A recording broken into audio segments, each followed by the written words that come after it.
Арбитражный суд Коми вынес решение о взыскании с металлургической лизинговой компании почти 1,5 миллиарда рублей. Это дивиденды за период незаконного владения акциями птицефабрики «Зеленецкая», а именно с июля 2011 по май 2015 года. Напомним, ранее по иску прокуратуры региона удалось вернуть 100% акций предприятия в государственную собственность. Подробности криминальной аферы вспомнила Елена Кононова.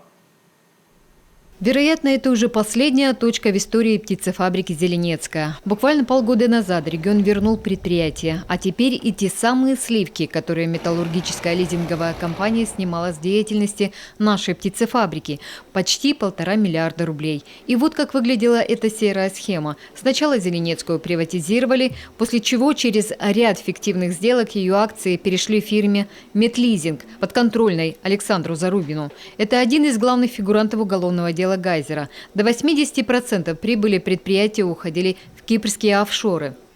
По схеме, которая установлена приговором суда, мошеннической схеме, по многочисленным легальным сделкам из собственности Республики Коми был уведен весь пакет акций птицефабрики «Зеленецкой». И, собственно, что важно, за 5 лет использования этих акций Республика Коми недополучила почти 1,5 миллиарда рублей. За взысканием этих сумм с лиц осужденных также обратились в Сыктывкарский городской суд, Министерство имущественных и земельных отношений Республики Коми.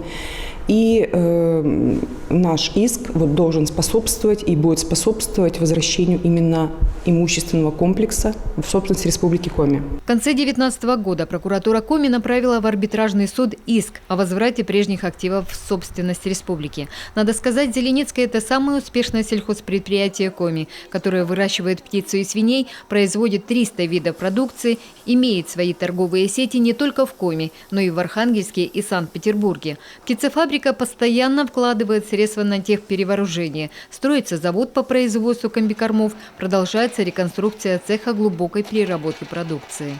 Закрываем потребности где-то и по мясу, и свинины, и пиццы, и по яйцу на 60%. Всего это мы закрываем потребности.